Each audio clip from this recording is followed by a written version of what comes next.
So Gossip Girl came out when I was in high school. And I remember there was this time my mom was driving me to school. Something on the radio was talking about it or something like that. I don't know how Gossip Girl came up, but she didn't even look at me or acknowledge anyone else and just almost to herself was like, oh, that show is nothing but sex. And I remember just rolling my eyes and looking out the window because I was like, girl, keep it. I don't care. I'm still gonna watch it. And I did. But for those of you that don't know what Gossip Girl is, it's a show that ran on the CW from 2000 to 2012, and it was about teenagers that are super privileged, super white, and super wealthy. Although Nate was kind of always in a precarious situation about that, but he was hot, so... Not to me, but to people. To people, Chase Crawford was... Anyway. I keep bleeding, I keep... Wasn't he in Leona Lewis's video? You're alone.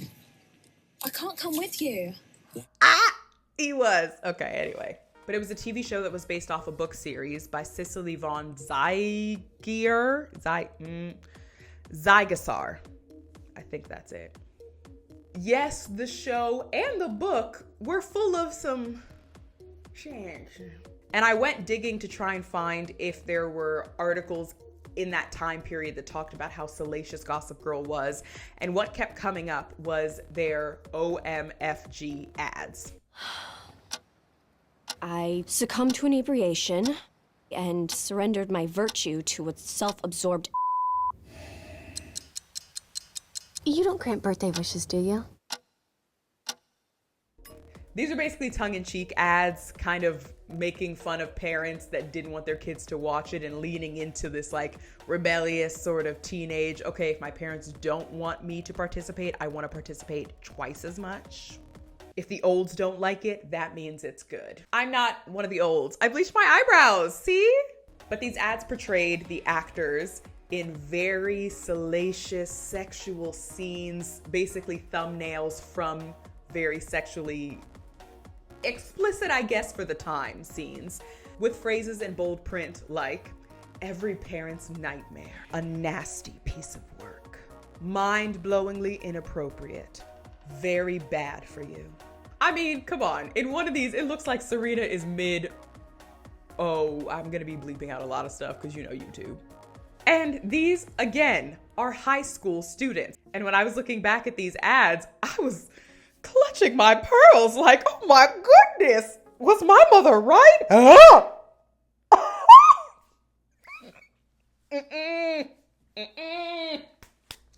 It happened so fast.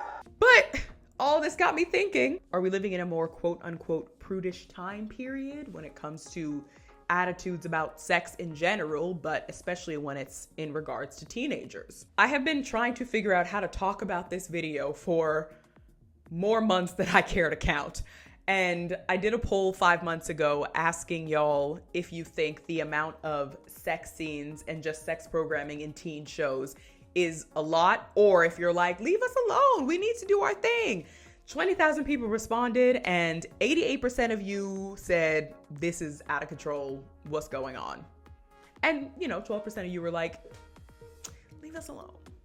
And 88% of you were like, yeah, they're doing a lot. They're doing the most.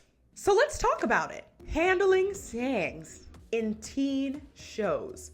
Is it appropriate? Is it too much? Are we being really dramatic and not just listening to teenagers?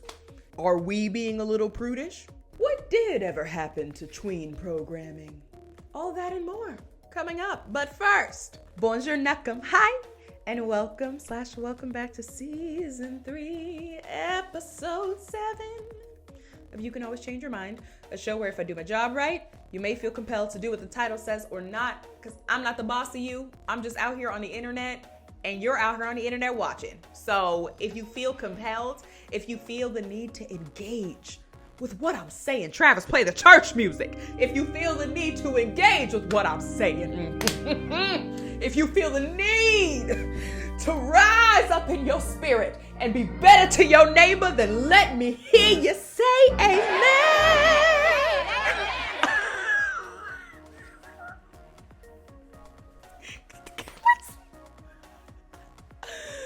Woo! Okay. So let's get into it.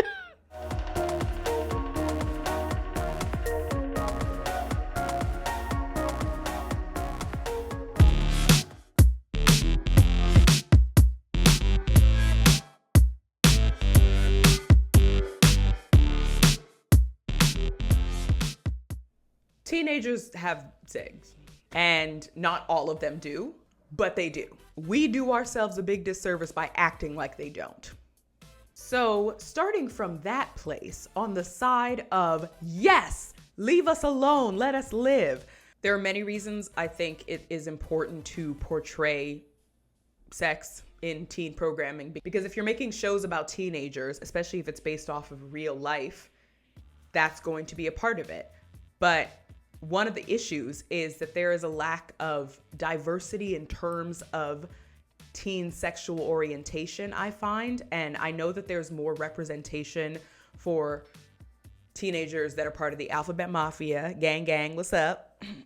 I know that that's increasing for sure, but there are many intersecting identities. And of course, I've said this, we can't tell everybody's story at the same time. It's not so much that those stories don't have a right to be told, but that it is difficult to find the avenues for those stories to reach a wider audience. The internet is definitely helping with that. And I think it's why we're seeing a bit more diverse representation of queer youth. But a lot of those shows, you know, they end up just doing a season and then getting canceled. And I know a lot of shows are going through that right now, but queer ones seem to really just kind of, unless you're Heartstopper, these programs can sometimes be very helpful to teenagers that live in places where they maybe don't see other queer folks, or depending on their intersecting identities, they maybe just don't feel like if they're a minority in a certain place that they can speak to people about the way their relationship is to sex. I'll use myself as an example. I grew up West African immigrant parents, Muslim, so my idea was I was not going to do it until I was married. That colored a lot of my experience growing up because I was very firm in it. I had no interest in doing it, like genuinely, but I was fascinated about talking about it. I would talk with friends at school, especially in high school, as they were quote unquote losing their virginities or making their sexual debuts, and hear their stories and stuff. But I couldn't always relate because I just knew that that wasn't going to be for me. And I think a lot of people have different cultural attitudes when it comes to sex, particularly depending on where you are from, your religious background, your class background, even your race and your gender. There's a study that speaks specifically to the differences of first sexual experiences based on gender and ethnicity, so that will be linked below for those of you that want to read more. But I say all that to say that different identities, different intersecting identities, all of the different things that are around you that you're seeped in impact your relationship to sex. And media is one of those big things. So I do think that teenagers should be able to watch shows that are about their supposed age group or demographic and see their lives represented, and represented not just always accurately, but responsibly, especially because it's mostly adults that are doing it, unless you're talking about Skins. That was a show written by teenagers, kind of. Oh, Skins. Skins was another one. Woo! Skins. Chris, this was a one-off. I don't have sex with you 17-year-old students. How old are they normally? We don't really set kids up to feel comfortable to talk to adults about these sorts of things for many different reasons. I'll get to a youth liberation point in a moment, so put a pin in that. But we have very shameful attitudes towards sex, but we sexualize people a lot, and we'll talk about sexualization a little later, so put a pin in that. But we shame it and shame kids for being curious or even asking questions or not fully understanding something so important like your relationship to your body. I understand that parents want to look out for their kids and want to make sure that they are safe and cared for, but sometimes overcorrecting and calling it care in that way can be not only infantilizing, but disenfranchising. That sounds wild to say because it's like, well, they're kids. Of course it's going to be infantilizing. But hear me out. What if we understood that we needed to protect and care for children because, like the elderly, they are some of the most vulnerable in our society, and we started to appreciate them as autonomous beings and helped usher them along in this journey of life so that they can become adults that don't just follow orders, listen to authority all the time, and end up not knowing how to think for themselves, searching online for somebody to tell them what to think or what to believe or how to feel because they don't know how to deeply engage with themselves or have a relationship to themselves or just any of the skills that you need to function as an adult in this world and be okay. We don't really set kids up for that. We set them up for life under the system. Ooh, radicalizing the children again. But this is not a new concept. This is an anarchist concept known as youth liberation. Don't do me. I'm still trying to figure out what my political ideologies are. But this is definitely one that I am a big proponent of. Different writers have different ideas about it. I will link some stuff below for a few different pieces about youth liberation from anarchists that have written some stuff. So y'all can check that out too to learn more. Just if there are some ideas that you see that you're like, that's a little too far for me, you can pick a little bit, you know. We're society is a slow shifting. Anyway, okay. Teenagers deserve to feel represented and deserve to feel represented accurately. And I think having more diversity in terms of the way sexual orientation is portrayed. There could be more ace-aro folks that are on that spectrum in teen programming. Not every show is going to be equipped to do that, is making that their goal. But if you're going to make programming aimed at teenagers and you supposedly care about kids,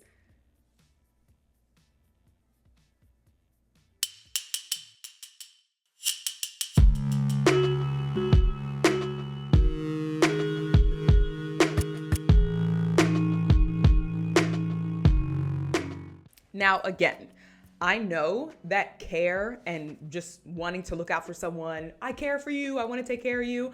I know that that can sometimes become infantilizing and again, disenfranchising because it's like, okay, but when am I going to learn how to have my own autonomy? I need to be my own person as well. It is good to want to take care of me, but you also have to prepare me for the world and for being my own person. So I'm just saying this from a loving place, y'all. With care and understanding that I'm trying to be measured. Some of these TV shows are doing the most. You're all dressed up, dude. I dress up for workouts. Well, thanks for guiding me.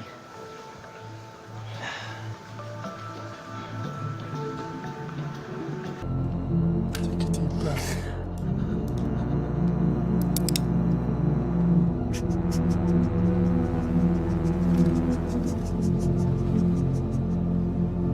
Put an old head alert here, Travis. It's fine. In an attempt to be provocative, to have tweetable moments, to have moments where people engage in a lot of discourse online about it, or just to look really cool or get the audience excited, a lot of these shows, a lot of teen programming will have so many sex scenes. And again, I'm not upset that happens in teen shows because, again, the original Gossip Girl came out when I was in high school.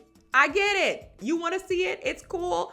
It can be interesting, whatever. But sometimes y'all just be throwing it in with no actual point to the plot or story, which lets me know that you just wanted to do that because you had the budget and the time and not because you actually were thinking about what you were doing, putting out, producing.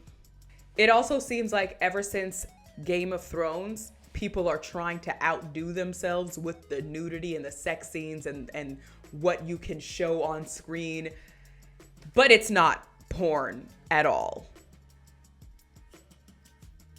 And it seems like that is translating into teen shows as well, to the point where those shows are a lot of the times on streaming services that are usually 18 plus, like thinking of Max or HBO Max. Why? Anyway, anytime I've asked the question sincerely, how different is it from porn? Because the point of porn is to get that feeling of arousal out of you. And if the scene isn't for the plot, if it's just to show how attracted these characters are to each other, and you want the audience to feel that, aren't you trying to get them to feel some sort of arousal, some sort of sense of connection to the two people doing this act on screen? Anytime I've sincerely asked what's the difference really, people will be like, well, they're not it's adults, it's not kids in that, so it's not as weird. And also porn is the thing that deviants and degenerates and the people that we look down on in society do. Actors are upper echelon. They're not ever participating in porn.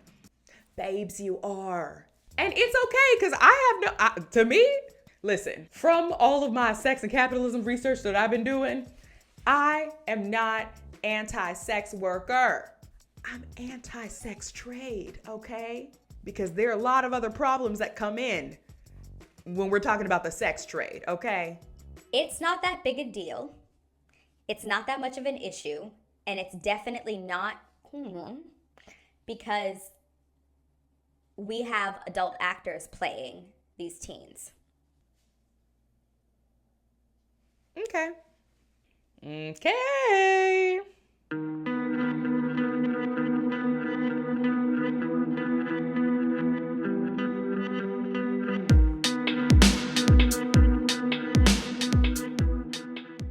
Now, because I know some of y'all typing, let me just say, I know that there are many different reasons shows, TV programs, and stuff like that would prefer to hire adults to play teenagers.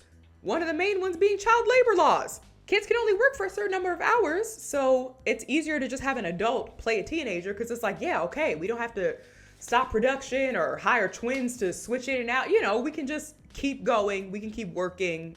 You unionize, right? Okay, work.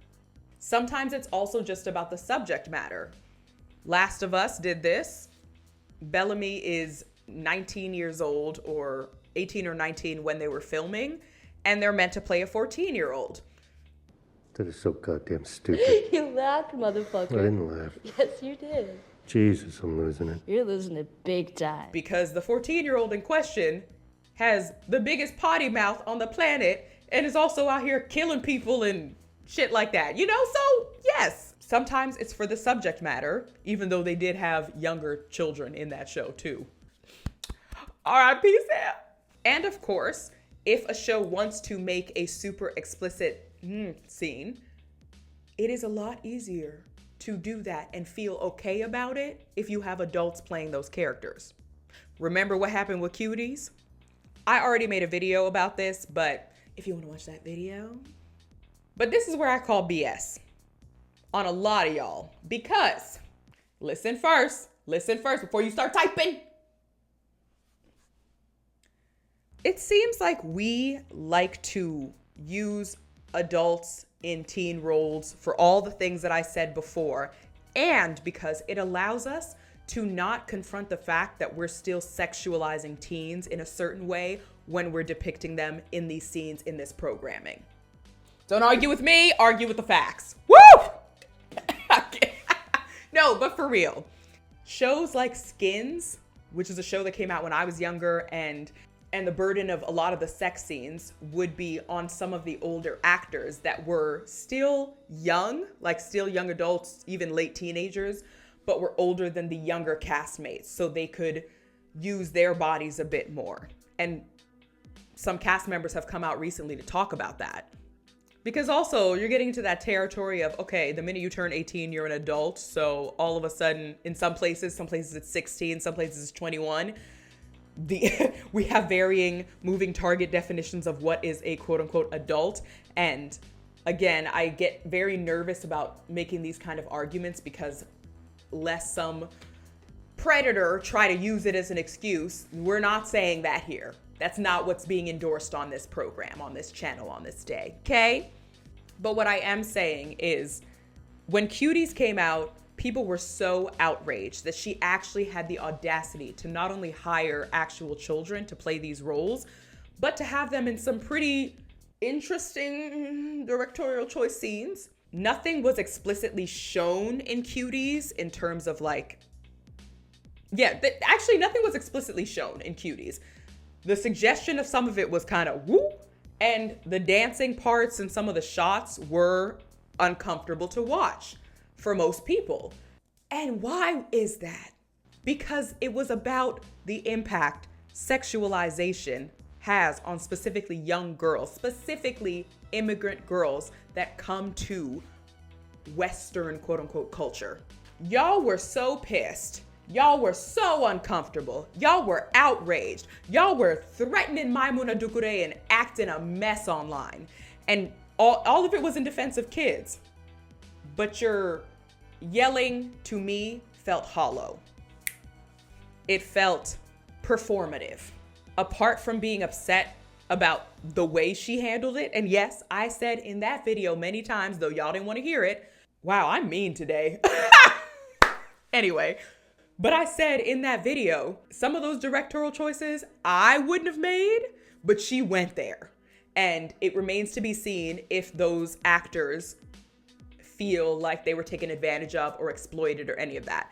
I know she had a child therapist or psychologist on set as well. I know she worked very closely with them, but until they come out and say that she was terrible and it was actually the worst experience and they hated it, I'm going to just stick with the fact that the impact of the movie was what she wanted, but instead of going inwards, some of y'all just decided to yell at this person on the internet for, yes, again, making some questionable choices in the way they directed this movie. But y'all really love to miss the forest for the trees. I'm not trying to be rude. It's just very frustrating. It's starting to get frustrating because it's like, if all you want is a gesture, then just say that. If you don't want things to deeply actually change, then just say that. But sexualization, as defined by Julia Sereno, is the act of reducing a person down to their real or imagined sexual body or behaviors, to the exclusion of all those other characteristics. We sexualize people, we're fascinated by their sex lives, we're fascinated about their orientation, their gender identity. We want everyone to explain their sex and all its remixes to us, to tell us. Because it's so rampant in our society, it's rampant in a lot of the media. Less film now, people are noticing, but still in television, a lot of that. So when you hire adults to play these teenagers and you're still sexualizing these adults, which I'm also not saying is, like, sometimes it's part of the character. I don't know. Like, I am not thinking as much about that, because if an actor agrees to a role and is like, okay, yeah, I want to be in this, cool, but people are more than just sex. Even if you're willing to hire adults to play these teenagers, if you're still sexualizing the adult characters in the show, by proxy, you're sexualizing the teens that they're playing. And if your aim is for teenagers to watch the show, then you have to consider that teenagers might feel inspired or maybe just further alienated by how gratuitous it seems sex and sex scenes and how explicit they're getting on TV programming, specifically teen programming. God, I sound like such an old head. Y'all.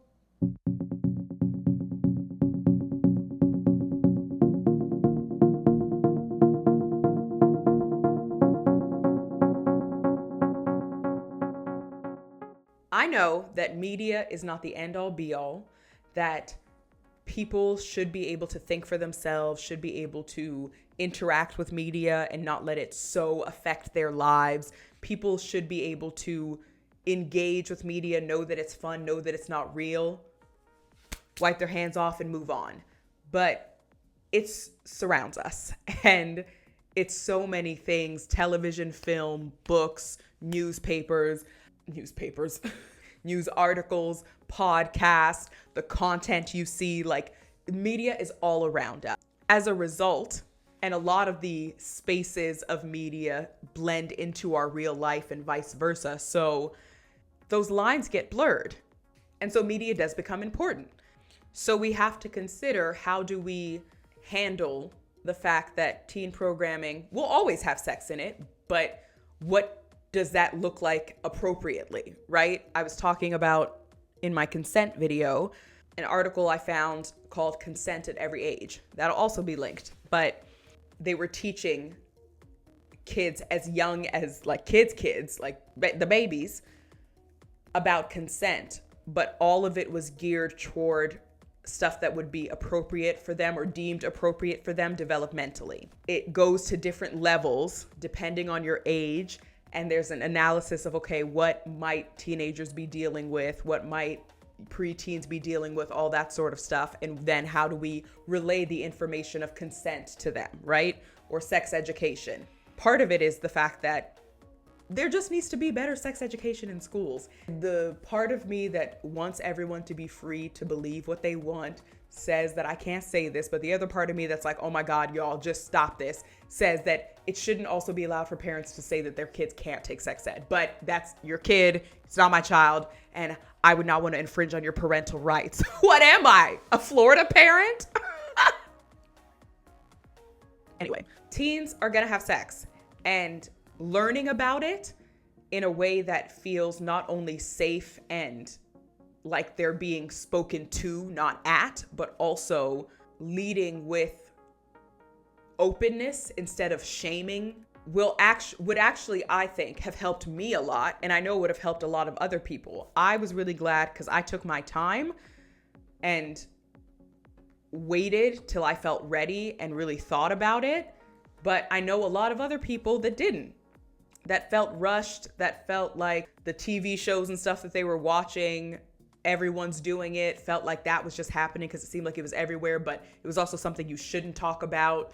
And it's already confusing. The world is already confusing when you enter it butt naked, literally bald-headed and confused. But it's even more confusing when you start looking around at the way the world sexualizes people, but then tells you not to talk about sex and be ashamed of it, and tells you that certain sex is good, but other sex is not good because certain bodies are doing it. It's very, But I say all that to say, maybe there could be sex at every age. I'm really trying not to say it. But stuff like that where you have different tiers or levels depending on the age group of how you explain these concepts to kids so that they grow up understanding not just their relationship to their body and to themselves, but also how they relate to others.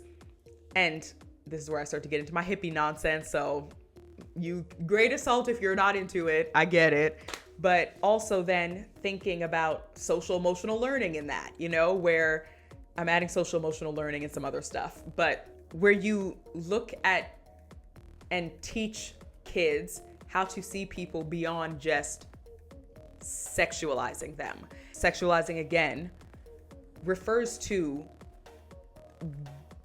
whittling someone down to their sexual characteristics. So people sexualize trans bodies a lot, just wanting to know what parts do you have or not have, or if you're non-binary, what parts do you have or not have, or you're not really non-binary if you have these parts. But like people really like to, that's another way that sexualization shows up. It's not just in terms of this objectification model. So it's reducing people to their parts and not seeing or trying to even see the full humanity of someone.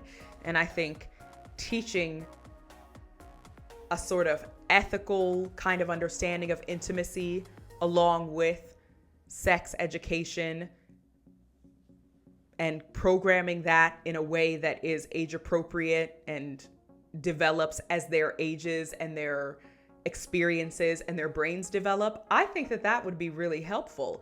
And I also think that that would maybe take the pressure off of TV shows that want to just write a salacious scene and have a bit of fun and not feel like they need to be responsible for ushering the generation into sexual education. Because I know, again, I'm saying media is important, but I also know it can only do so much. And policy needs to come on in the room, okay? She's late, super late. I think as well, there are shows aimed at teenagers that do a decent job of this. I know sex education, people kind of have different mixed opinions about it. And I'm a bit older, so I enjoy it, but this is my 30-year-old, 31-year-old lens. Degrassi was a show that I liked watching as a young person, and I think even looking back on some of the episodes, it was a bit wild sometimes. I'm not gonna lie, Degrassi was wild sometimes. Truth is gonna come hit you hard, and you know.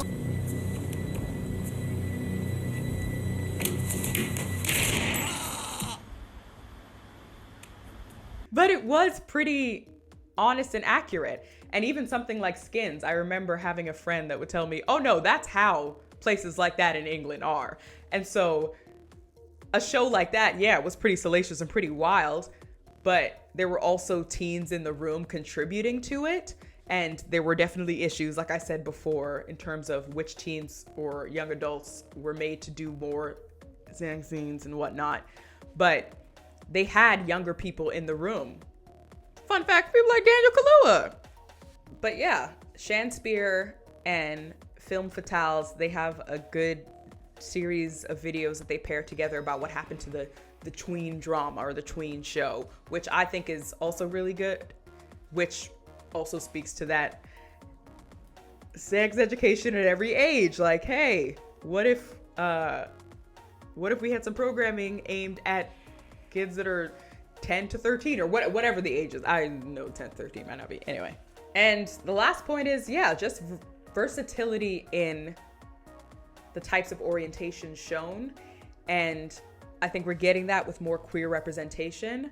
But I think allowing writers that know what they're doing when it comes to writing stories about ACE and ARO folks, people that have that experience, I think would also be an interesting or just like a cool addition to a TV show. And I know some people say that Rue from Euphoria is probably asexual.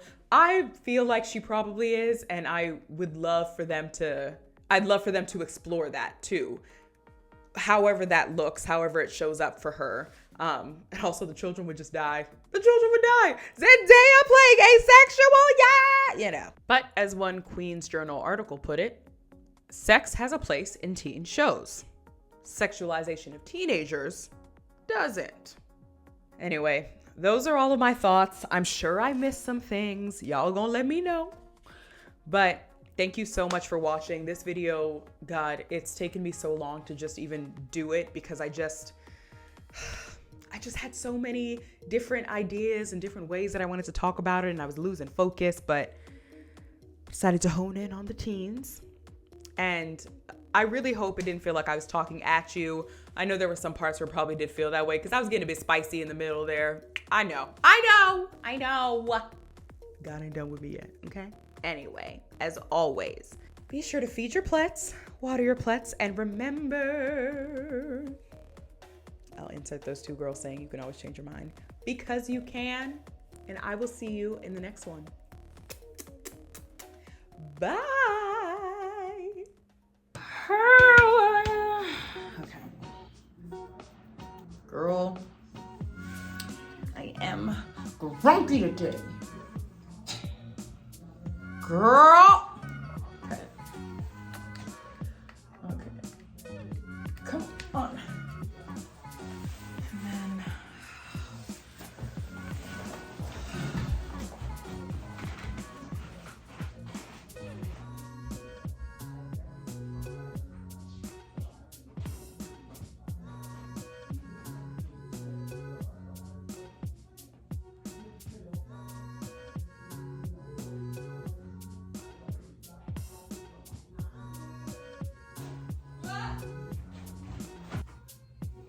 And then Harvey's in the background.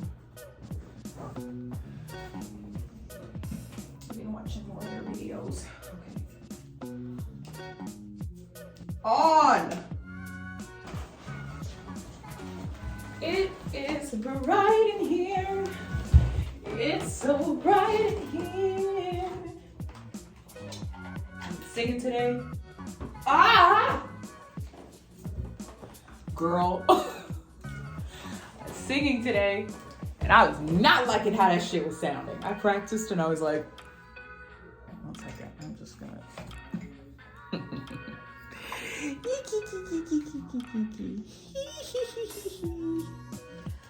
I love this. I love when this shit happens. Love it. I just feel out of whack, you know? I don't know, I'm like, is it something in the air? I'm recording this at the end of May. I can't even remember when this video comes out. But yeah, I just feel like